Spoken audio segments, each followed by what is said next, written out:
Hello, everyone. Welcome to the 21 Hats podcast. I'm your host, Lauren Feldman. This week, we talk about what we were thinking almost exactly a year ago as the contours of this crisis began to emerge. It was this week that the W.H.O declared a pandemic, the NBA suspended its season, and toilet paper started to disappear. It has all taken a toll. This is where it gets tricky, Jay tells us. Just because everybody shows up every day and looks like they're happy-go-lucky, they're not. People have stresses in their life, whether it's their kids, whether it's their aging parents, whether it's their financial situation, whether it's their physical well-being, any of the above. This is just layered on top of whatever was going on in their lives before. Plus, Karen's company goes to Mars, Dana gets a smart question about expansion from a retailer in Canada, and Jay discovers that ESOP companies don't have to pay federal income tax. Even in good times, owning and running a business can be a lonely pursuit. Our hope is that these weekly conversations will, if nothing else, let owners know they are not alone in facing challenges. Same thing with our daily newsletter, the 21 Hats Morning Report, which collects the most important news of the day for business owners in one place, and which you can subscribe to at 21hats.com, where you can also find transcripts of our podcast episodes.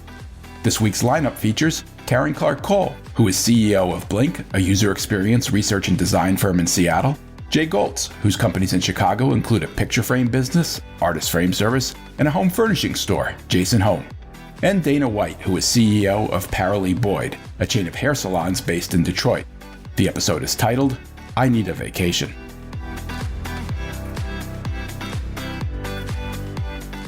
Before we get started, one of the recurring themes of this podcast is that marketing is hard for smaller businesses.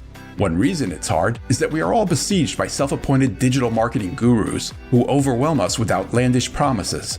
On the other hand, there's Steve Krull, co-founder of Be Found Online. A loyal listener to the 21 Hats podcast, Steve understands the business owners who listen to this podcast because he is one. He knows his stuff, but he's also a real person who you can have a real conversation with. And if you tell him I sent you, you can get a free consultation with Steve himself. Just shoot him an email at steve@befoundonline.com to schedule your talk. That's steve@befoundonline.com. Now on to the show. Welcome, Karen, Dana, and Jay. This episode will be published on Tuesday, March 9th, which is almost precisely 1 year after the four of us got together on March 13th, Friday the 13th, and taped an episode just as the contours of this crisis were beginning to emerge. That was the week that the WHO declared a pandemic. It was perhaps even more shocking. That was the week the NBA suspended its season. It's hard to believe. I don't know if it's hard to believe it's been a year. It's hard to believe it hasn't been 10 years. I went back and listened to that episode again, just to get a sense of what we were thinking at the moment. It was episode 8. In that episode, Dana told us that she was concerned that some businesses were not going to survive, and that she was worried Paralee Boyd could be one of them. Karen told us that she was terrified, not so much about the business, her business specifically, but about the economy overall and people she was close to, especially people with high-risk health profiles. Jay was not quite ready to accept how bad this thing might get. He told us he wasn't going to participate in the hysteria. He told everybody's going crazy. He made a reference to, I think that morning he had been in a Costco and was trying to buy toilet paper. I bring it up now after a year. I'd like to talk about, what has this year done to us and also to the people we work with. And I'm especially curious about your employees. It's been a year unlike any other. I'm wondering where their heads are at, how they're holding up.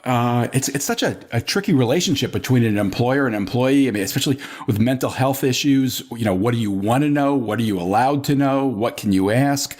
To go a year without even seeing people, it's such a different situation. Maybe Karen, let's start with you. I know you do regular surveys. What are you hearing from your employees? We do them usually quarterly, but during COVID, we did them monthly, which is just to check in on stress levels mostly. And for COVID, our HR director or chief culture officer, she added a few more questions in there around just sort of the state of your living conditions and, trying to find out is there anything we can do to help. And, in some cases it was they needed a better chair. And so we would ship them a chair and just different things like that we actually can do. Do you think they were honest with you about how much they were struggling? Oh, yeah, for sure. Yeah, we have a very supportive culture anyway. So we know that managers were checking in with their people and colleagues with each other. And so we had a lot of really coming together and helping everybody. And Linda's a psychologist as well, our chief culture officer. So she was able to actually really help people in ways that go far beyond her job description. It took a long time for everyone to get their heads around it. But then towards the end of the year, we had a bunch of people, when they could travel somewhere, like go to Mexico for 2 months or go to Hawaii for a month and just work from there instead of, being in an apartment in San Francisco, for example, where our offices there were really shut down, and they still are. We had people just do things that they loved doing, but it just wasn't really possible before. So that's been a plus for sure. How about you, Dana? Your employees don't have the option of working from home or working from Hawaii. Right. What's it been like for you? I re-listened to the podcast as well. You're right, I didn't know what I was going to do. I didn't know if Paralee Boyd was going to survive. And then if she did, what it would look like on the end of this. My staff has had to do what they needed to do in order to survive, because their survival isn't comfortable, if that makes sense. They're not salaried positions. They are young men and women who are hourly, and they're hopeful. They're watching to see it turn around, and they're seeing the business start to pick up week by week, more and more customers. How about you, Jay? You have a mix of employees who've had to come in and employees who stayed home. Here's a little anecdote to just give you a picture. I sit in my office in the back of the second floor by myself. I mean, no one's coming to my office, almost never. And every 3 hours, some woman with a mask on who's from a third-party company comes and is cleaning my doorknob and wiping the light switch. And I'm sitting there thinking to myself, wow, I'm just spending money to have someone walking around wiping my doorknob every 3 hours. She's going through the whole place. So I very casually say to my manager, who's been with me for 25 years in framing, I said, God, Nellie, I'm sitting upstairs, and every few hours this woman, and she cut me off. She said, Jay, people really appreciate it. And you know what? That's all I had to hear. I said, thank you. Whatever it's costing, which isn't insignificant, if it makes people feel better, nothing to think about. I'm glad. And she knew that. I will tell you, though, that this is where it gets tricky. Just because everybody shows up every day and looks like they're happy-go-lucky, they're not. I mean, people have stresses in their life, whether it's their kids, whether it's their aging parents, whether it's their financial situation, whether it's their physical being, of any of the above. This is just layered on top of whatever was going on in their life before. This hasn't helped any. And lots of people have anxiety about a lot of stuff. So it might look like everything's okay. I recognize that not everybody, probably most of the people are paying a toll on this whole thing. And unlike Karen's situation, which I'm glad there's been some upside, I can't tell you I got a whole lot of upside from this whole thing. I can't tell you that, oh, wow, look at people who are able to work from home. I want those people back here. The other shoe's going to drop at some point, and that's going to be when this is quote unquote over, and we want these people to come back to work. And I'm going to start having well, why can't I work from home? And this isn't going to be a party. This is a problem, and I'm sure that some employees work better from home, and it's worked out great. I'm not arguing any of that. There's going to be some people that are going to want to maybe still work from home, and that doesn't work for us. And it might in some cases, but it's just opened up a can of worms that I wished it wouldn't have. Are you open to some kind of hybrid? Maybe in some cases, but then it's going to get to, well, wait, why can she work from home 3 days a week and I can't? And now we're going to have to start. It'd be like telling your kids, well, I like you better because you never give me a pain in the ass. And well, you can't do it because once in a while I notice you're not. But you said you only have 8 employees. Yeah, but that's enough. So then one of them, what do? I can't make a blanket policy. There's some people who have been with me for 15 years that I know will work just as hard at home. And there's other people that I think they'd be getting more done if they were here. And it's going to be a really difficult situation figuring out how to handle that. And then some jobs, you would just soon have the person here every day because things come up as the day goes on. So we've made it work. It hasn't been horrible. It's worked better than I thought for sure. But that doesn't mean that it wouldn't be better if they were here. It's difficult to keep a corporate culture and brainstorming and ideas and everything when the person's not here. I mean, I have a couple of people that I haven't seen them in 10 months. And Jay, are you doing Zoom calls with those people at all? No, and because I really have nothing in particular to. But even if you don't, just having like all of our phone calls are Zoom meetings, which seemed overkill at first, but that's saved us because I feel like interesting. I haven't not seen anybody. Like I see people more than I do normally. And I say, like see in quotes because we've got 5 offices. And so there's a lot of people that I just wouldn't see very often. And so but I see them all the time now. And I feel like we are all closer together because of Zoom, and it's made everyone more accessible. No, that's interesting. I'll have to think about that. I have someone who is pregnant. Like somebody could have gotten pregnant and they had a baby by now. Think about that. And you wouldn't know about it. They could have literally, I have a woman, she comes in, she's 4 months pregnant. I didn't even know she was pregnant. And if she was here, not that it makes a difference, but it's just, they're not here. But some of these people I really would have never had a normal meeting with, but I would have seen them in the hall. I would have walked through the office. I would have had a conversation about something. I even started setting up meetings called hallway chats with the people who I would typically have those kind of important conversations in the hallway, mostly the executive team, but we would just every day something would come up in the hallway and we would solve it. So I had a twice weekly hallway chat, and you would just come if you could. And it was meant to be, you would chat about, what you're having for dinner, or you would chat about something really important. If just like trying to simulate a hallway. But I got to tell you, I don't think I'm sleeping as well. And I have to layer on, this isn't just COVID. This whole political situation and the social unrest and all the stuff that's messed up with this country is really disturbing.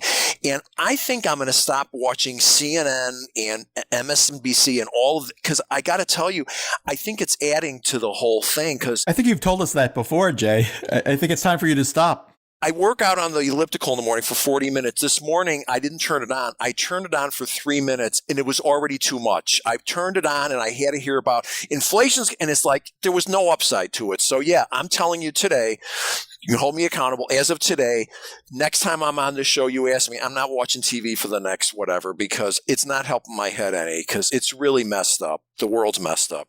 I think if I've learned anything through this pandemic, it's about leadership, even leadership of my life, leadership of my time, leadership of what I allow in my space. I have a filter on my phone. I get no more than 10 minutes a day on Facebook and it shuts off. And you can't go back on it unless you override it, which I don't do, because I've learned that leadership is what has gotten me through this pandemic. Leadership is why Purely Boyd is still open. And I can honestly thank this show for that. If you remember listening to that episode a year ago, I concluded by saying, in panic, I don't know what I'm going to do. I don't know. I didn't have the confidence. I was afraid, right? And so, no, I decided at the beginning of April or mid-April what I was going to do after talking to my mom, after, even talking to you, Jay, and deciding that it's up to me. Even in the expansion of my business, with the things I choose to do, I've chosen to be this type of leader in my personal life, this type of leader in my business, and this type of leader does not have time to count and calculate what everybody else is doing on Facebook. This type of leader doesn't have time to allow for the television show of news to engage my anxiety to determine how productive I'm going to be because I'm worried about what may or may not come next. I want to get back to the employees. Karen, I'm curious, with your situation, you have a lot of employees. Doing that survey, if I were one of those employees, I don't know how honest I would be on that kind of survey. I'm curious what you've turned up and what are you allowed to do as an employer? Have you had a situation where it is uncovered? I'm sure it's an anonymous survey, but if you have somebody with real mental health issues, is there something you can do? Oh, it's not that kind of survey. And why wouldn't you be honest, Lauren? Well, because you're admitting vulnerability to an employer. No, it is anonymous, and we're just doing things like gauging stress levels. It's things like, do you feel like you need to work longer hours on this specific project that you're on? It's meant to get a pulse of people's workloads, and then you could talk, and then I think it talks about external factors of contributing to your stress. But it's not specific like, do you list your name, have a mental health issue? But you have to understand the kind of environment that we have, which is very supportive, and that's not lip service. Like it really is. We're really busy towards the end of the year. There's a high percentage of people who had high stress due to workload, and so we look at that and we pay attention to it, and we're like, yeah. So what we do is we start, messaging broadly to the company, like, hey, we see this spike ending in the next 2 weeks. We're bringing on contractors, just to let people know what we're doing to alleviate that, and that we're not just ignoring it and expecting people to sort of quietly suffer away. So it's more like that. But we do have loads of people who have been working with their managers, and in some cases working with Linda to figure out, how to get, more real help outside of the company.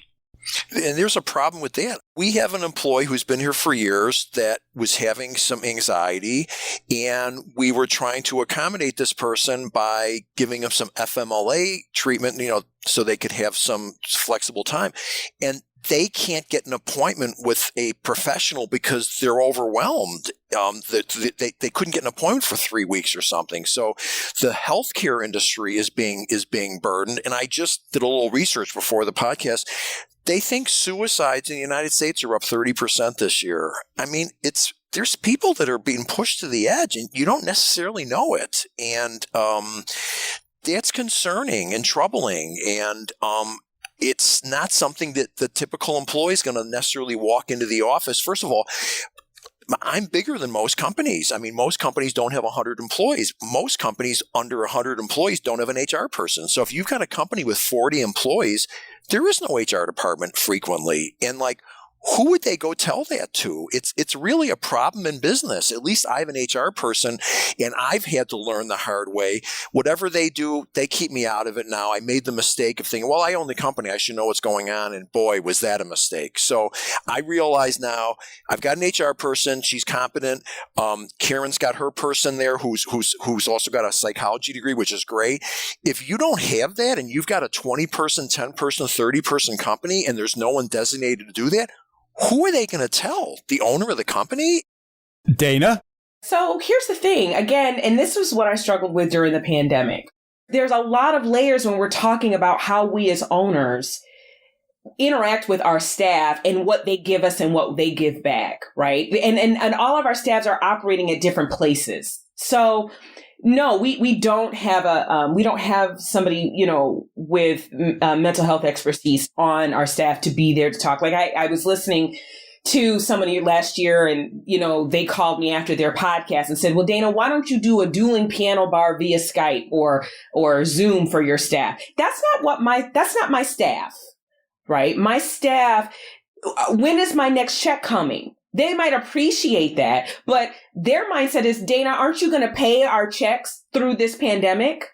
Aren't you going to pay for this? Because you're a business owner, you're rich, right? And there's a fine line that I'm willing to balance with my staff, not because they're Black, not because, they're hourly employees, but if you come to me, and that's the culture I have, the culture at Paralee Boyd is you are enough. You are here to be kept here and not to be fired. And so we create a culture of open door, but we respect that not everybody is going to be willing and comfortable to walk through that door because of what their own restraints are. I'm very careful as to how personal I want to get with my staff.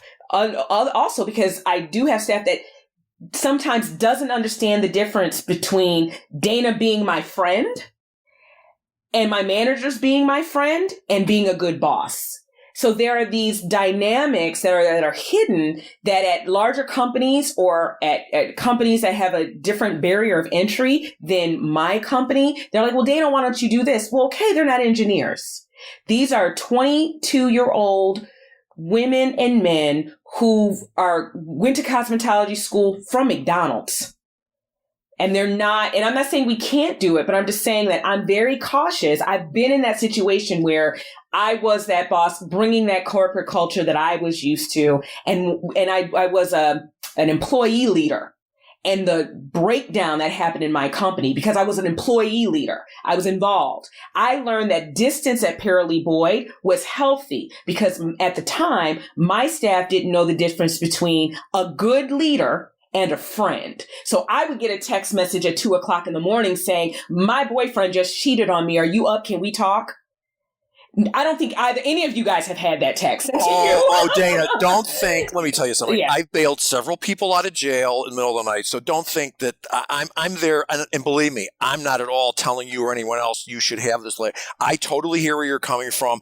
It just illustrates there is a huge bandwidth of different kinds of businesses, and Karen is very much almost to the left or right, whatever side, at one end, and you're very much. There's a huge difference between having a bunch of whatever. 60, 80, $100,000 people and doing what you do. And I'm in the middle somewhere because believe me, I've bailed people out of jail. I've lent the money for lawyers. So Jay, I know what you're saying. Jay, I don't disagree with a word you're saying. But Jay, I'm not saying you choose it, but you put yourself in your company to be that leader. I don't want my staff calling me asking me to bail me out of jail. I don't want to guide a staff member through. Right. And so that's the difference, right? Yeah, no, I get it. Yeah. I do. Okay. And I do only because the world's not fair. Some of the stuff they got. I mean, one guy, for instance, I don't know if everyone knows this. If you have a drink and you fall asleep in your car and your car's parked and there's keys in the car, you can get a DUI.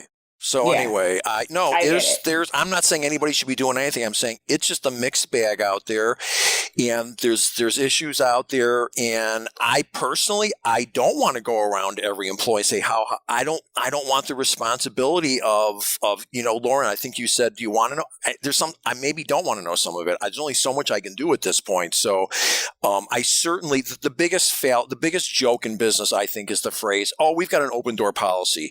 Great, the bigger the company, the less people come into the open door. It takes far more than announcing, we've got an open door policy. I mean, you have to actively go out there and talk to people, and that doesn't fix everything. I mean, certainly everyone should have an open door policy, but just because you have one doesn't mean that you created an environment where people feel that they can come and talk to you. So and I've been tricky. I've been that leader where I'm the one, Dana. There's a lot of pride in my staff because Dana looks like me and she has this. Again, there are a lot of cultural things that I stopped going to my salon getting my hair done because I was tired of going in and being the owner. And then they come in and I'm trying to get a shampoo and they want to hear my life story. They want to be inspired constantly. And some days, Dana doesn't want to talk. Dana just wants to get her hair done. And so the culture can be very different. I was able to take the temperature for what did I sign up to do? Did I sign up to make an impact on these people's lives to this degree? Or did I sign up to make an impact on people's lives by providing gainful employment, a company that wants you to be there, that will nurture you in your craft and pay you to do it. And then if you choose to leave, you are equipped, you are a better operator because of it. That's what I want to do. And then I want to create economic opportunities so they can go back to their community and maybe open up a Paralee Boyd for themselves one day as a franchise. I don't know. But as far as Dana being front row and center in the personal lives of my staff, I literally was getting my hair shampooed a year ago. And a young lady who had been working with me for 2 weeks walked up to me with her mother on on FaceTime, and they wanted to ask me to be the godmother of their daughter, of their what?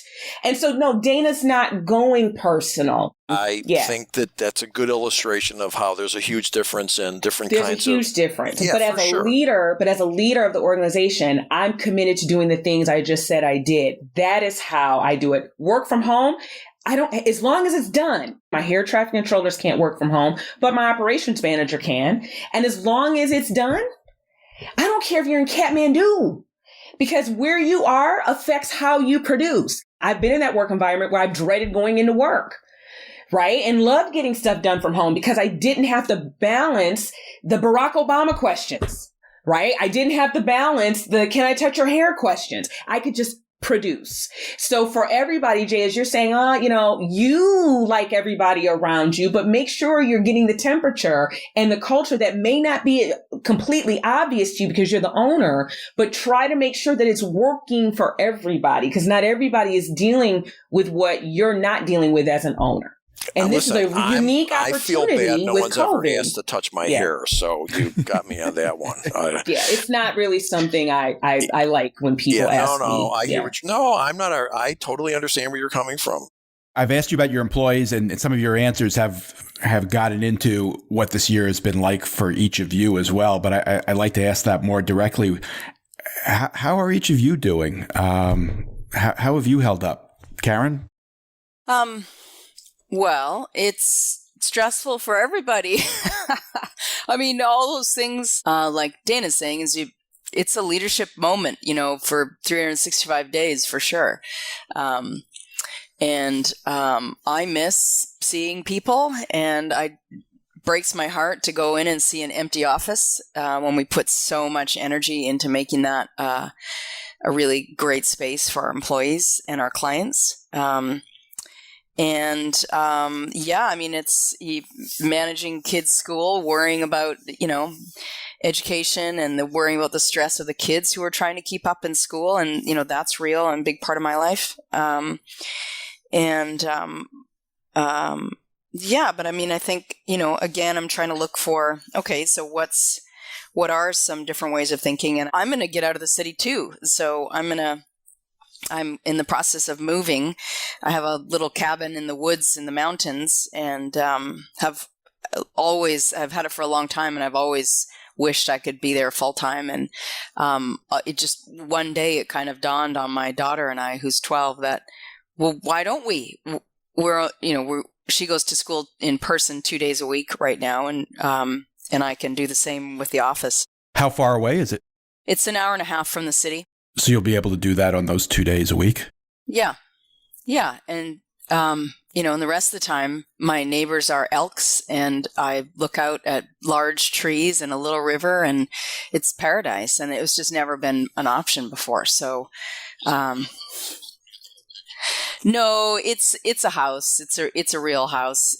It's all made of wood, and it looks like you're in the forest. So it's near Mount Rainier. So it's sort of southeast of Seattle. Do you expect to stay there even once your office returns to being open full time? What, in like 5 years from now?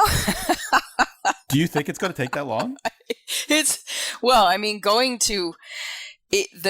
We are not going back to normal. I know that for sure. The world is different, and employees are, the competitors for us are the tech giants in terms of getting employees, and they are changing the landscape, never to return. But you've talked to us about how much you want to get people back in the office. Oh, I do, but that doesn't mean I'm going to. I mean, it's like what Jay says, what I want isn't necessarily what's going to happen. And so, yeah, I want everybody in there, stuffed all together, having great collaborative meetings. But the reality is we've got a lot of employees who are asking to move to cities in states that we don't even have offices. And, we're like, at first, no, we don't. We need to at least have an office in that state, so we're at least paying, the HR taxes and the corporate, the state filings, the city filings, all of the HR laws, like all of that kind of stuff. It's a big deal it's not insignificant to just let somebody go somewhere. And then they're not connected to a physical office. And so we're just dealing with that. What I think is going to happen is people are going to come back for collaborative working sessions with their project teams. They're going to come back to meet with clients who come into town or want to have a in-person collaboration. And the rest of the heads down work, which is majority of what we do, is going to happen at home. And people are going to have that flexibility, and they're going to be really happy as a result because, where the kind of work that we do allows that. And we have to think differently, and I have to think differently as the vision for the company. And so we're not going to give up our spaces because we do need the physical research facilities that we have in them. But it means that we have a lot more capacity in each office. If let's just say an office could have 100 people sitting at desks working. Now we have the capacity for 3 times that if people are sharing desks now or they're just coming in a couple of days a week. So it's just a totally different way of thinking. And it's taken me the whole year to get my head around it, honestly. We're running short of time. Let me ask you a couple of quick questions. Have any of you taken a vacation? Ha! My last vacation was 2008. Ooh, you need a vacation, Dana. I need a vacation. Bahamas, 2008. I certainly haven't gone anywhere. How can you can't even get on a plane? Well, people do. A lot of people do. Well, I'm not. A lot of people do. I'm not doing it. Karen, you've got on a plane. Yeah, I went to Mexico at Thanksgiving. But I went for a couple of weeks and I did some work from there. I haven't been I'm not interested in getting on a plane just, for a quick jaunt here or there or unnecessarily, but, cause it was, it was not very comfortable. I mean, but we got there and got back and it's fine. But that's about it. But luckily I have this cabin in the woods. And so I go there for the weekend and it feels like I'm a million miles away. I have a granddaughter. She's 14 months old. She's never been with another kid. Think about that. We got an interesting listener question that came in that I want to deal with. It's in reaction to the conversation we had last week with Dana about her considering expanding, possibly going to another city like Chicago, Atlanta, or New York.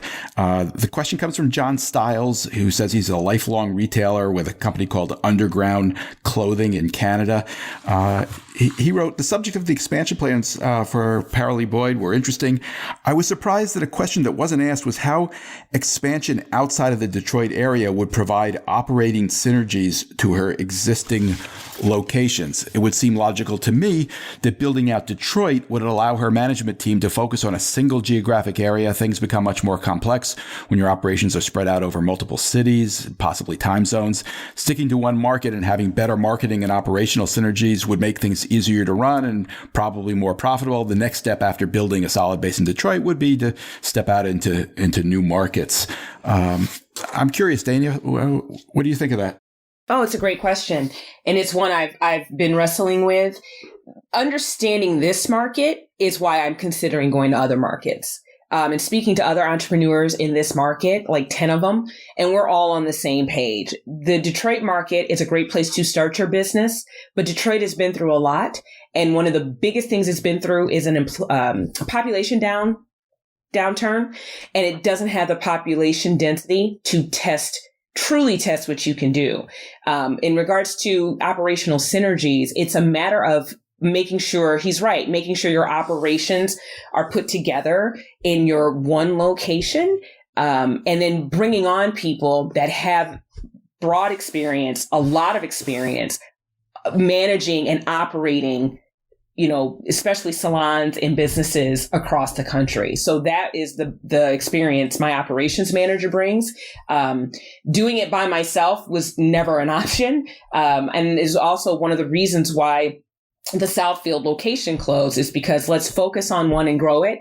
But what I don't want to do is miss an opportunity because we're throwing so much money into one location when there are some things that are working against us. We're still doing all the marketing, doing the most we can out of this Midtown location. But I think I'd be missing an opportunity, especially as we're trying to turn the corner with COVID. I'd be missing an opportunity in looking at other markets and testing the viability there. I don't think it's a loss.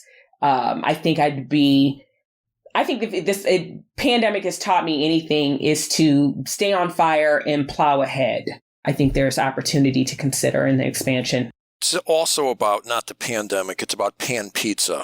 and the pizza's better here. Let's just be honest. Let's be honest, Dana. Part of it's about the pizza. You want to come here for Chicago pizza. I lived in Brooklyn, so I don't know if the pizza's better in Chicago than it is in Brooklyn. Real quickly, Karen, you recently were in the news for a very high-profile client of yours. Can you talk about that? NASA. Yes. Tell us what you did. We worked with the internal team called the EYES team, based out of JPL, which is the Jet Propulsion Lab in Pasadena, who has this amazing data visualization tool that they developed in-house that allows you to see any object in space that any of the missions that NASA's working on. You can see the planets, you can see all kinds of satellites zipping around up there, using actual engineering data to actually see these things. And so we worked with them on many of their systems, on the user experience, the storytelling aspect of it, the interface, the visual design, all that stuff. And specifically, they created a separate little standalone for the Mars landing, where any of the TV coverage you would have seen of the data visualization of what it's going to be like when the rover lands, of the different stages of descent, where the different parts of the spaceship are coming off and the rover gets let down very carefully by some ropes and then lands, and then the rocket zips off and crashes somewhere else. We designed all of that with them. For me, the most fun is when we meet with them. Prior to COVID, we meet down at JPL, and we've watched over the last several years the rover being built. There's a viewing room up above the clean room where they were working on it. And so I feel like the rover is my good friend because I've watched it being born. So pretty cool. Lastly, Jay, I would just want to share, you've talked on this podcast quite a bit about your thoughts on succession and how the pandemic has changed your thinking a little bit. You would love to figure out a way to keep the business going even beyond you for your employees, if possible. And this week, I did a webinar conversation where I had you on with two business owners who've gone employee stock ownership plan. They have ESOPs. And I brought you on as to be the natural skeptic that you are and to ask a lot of questions. And I assumed you would poke a lot of holes in the idea, and that would be that. But somewhat to my surprise, and perhaps to yours, it sounded like you took it seriously and were kind of interested. I have to say, I heard the phrase, I knew what it meant, I knew no details, and it was quite interesting that I'll just cut to the chase. There were two things that came out of it, from each of the two guys that you had on there. One is, you don't necessarily give up control. You can run your company. There's not a committee running it. You run it.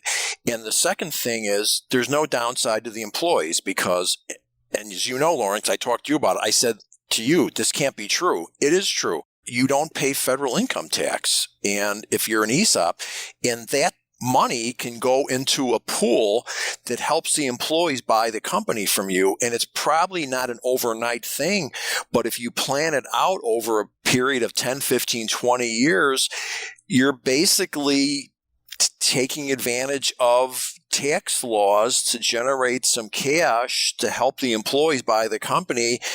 And there's not a lot of downside for the employees, if any. And I'm sure it's very complicated, and there's 50 different variations of the theme, but it does appear that it works extremely well in the right environment, to which the surprise is there's only 8,000 of them in the United States. Now that you know more about it, do you have a theory as to why there are so few? I believe that there's a bunch of technicians involved with it and nobody in marketing, because if I was a law firm and had a person who specialized in this, which exists, I would be doing some PR, and I would be placing some articles, and I would be out there more because it's very interesting. And as I said, I think it would work for a lot of companies. And, you know me, I've been going to the conferences for years, reading articles, magazines. I've never read anything on it. You didn't believe me when I told you that the ESOP doesn't have to pay income taxes. I said, Lauren, that can't be possible. Lauren, you got that wrong. That can't be possible. It's true. you don't pay federal income tax. It's unbelievable. So I think it's very interesting. I will look into it some more. It's not just, oh, look at what a good person I am. I'm going to sell it to my employees. It's really of a tool to use to get your money out of your company, period, and provide a good thing for your employees at the same time. It's a win-win for everybody. I think, unless I got it wrong, but I don't think so. We'll find out. We'll probably discuss that more going forward. I want to thank Karen Clark-Cole, Jay Goltz, and Dana White. As we discussed at the beginning, this has been quite a year. I really appreciate you guys sharing a good part of your year with me and with our listeners. Wait, don't leave yet. If you have a question or a comment that you'd like the 21 Hats owners to address, send it to me by replying to your morning report or by email at lauren@21hats.com. That's LOREN @21hats.com. Do it now before you forget. And don't be afraid to tell Jay what you really think. He can take it. And if you got something out of this conversation, help us reach more business owners. Tell a friend. Subscribe and review us wherever you get your podcasts. Follow us on Twitter. Subscribe to the Morning Report at 21hats.com. This episode was produced by Jess Thuberon, founder of Blank Word Productions. Okay, now you can leave. Thanks for listening, everyone.